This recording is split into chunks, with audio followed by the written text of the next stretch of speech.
સુરત શહેરના ઘોડદોર રોડ ખાતે આવેલ જ્વેલર્સની દુકાનમાં 2 કરોડ રૂપિયાના ગોલ્ડ જ્વેલરીની ચોરી થઈ છે। દ્રશ્ય જોઈ શકાય છે કે ઘોડદોર રોડ પાસે આવેલું આ જે સુરભી જ્વેલર્સ છે અને બીજું કોઈ નહીં પરંતુ આ જ્વેલર્સમાં કામ કરતા નોકરે જે છે આ ચોરીની ઘટનાને અંજામ આપ્યો છે। સમગ્ર મામલે જે છે ઉમરા પોલીસ મથકમાં ફરિયાદ નોંધવામાં આવી છે। જે સુરભી જ્વેલર્સના માલિક જે છે સુરભી શાહ તેઓ દ્વારા જે છે આ સમગ્ર જે છે ફરિયાદ નોંધવામાં આવી છે। જાણવા મળી રહ્યું છે કે જે આ જે જ્વેલર્સમાં કામ કરતી ખુશ્બુબેન મનોજભાઈ કંસારા જે છે અહીં જે છે જ્વેલર્સમાં કામ કરે છે અને તેને જે છે અવારનવાર જે છે સોનાના પેચ હોય કે કડી હોય કે આંકડા હોય કે સોનાના તાર હોય કે પછી સોનાના હીરા હોય આ રીતના જે છે તેને ગોલ્ડની ચોરીને જે છે અંજામ આપ્યો હતો। જે રીતના કંપનીના જ્યારે આવ્યો તો આ તાત્કાલિક જે છે ઉમરા પોલીસનો જે છે સંપર્ક સાધ્યો હતો અને આ મામલે જે છે ઉમરા પોલીસ તાત્કાલિક હરકતમાં આવી છે અને જે ચોરીની ઘટનાને અંજામ આપનાર જે છે તેના વિરુદ્ધ ગુનો નોંધવામાં આવ્યો છે।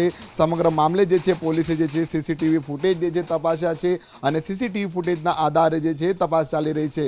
મહિલાએ જે છે પતિ સાથે મળીને જે છે આશરે 2.5 કરોડની જે છે ચોરી કરી હોવાનું સામે જે છે આવ્યું છે અને જાન્યુઆરી 2024થી લઈ સપ્ટેમ્બર 2025 દરમિયાન ચોરી કરી હતી। ત્યારે મહિલા કર્મચારીએ માલિકના વિશ્વાસનો દુરુપયોગ કર્યો છે અને સમગ્ર ઘટનાને જે છે અંજામ આપ્યો છે। કુલ 1700 ગ્રામ સોના અને હીરા અને પોલકી જટિલ દાગીના ચોરાયા છે અને વેપારી દાગીનાની કિંમત આશરે જે છે 1.15 કરોડ છે અને માલિકના અંગત અને પિયરના દાગીનાની કિંમત આશરે 90 લાખ છે અને સોનાના નેકલેસ સેટ હોય કે પછી ઇયરિંગ હોય કે પછી કુંદન સેટ હોય આ રીતના જે છે ચોરી થયેલા દાગીના કુલ મળી 2.5 કરોડની જે છે ચોરીની ઘટનાને અંજામ આપ્યો છે। હાલ તો આ મામલે જે છે ઉમરા પોલીસે જે છે તપાસ શરૂ કરી છે સીસીટીવી ફૂટેજના આધારે અને ગણતરીના કલાકમાં જે છે આરોપીની ધરપકડ કરીને પોલીસ વધુ કાર્યવાહી હાથ ધરશે।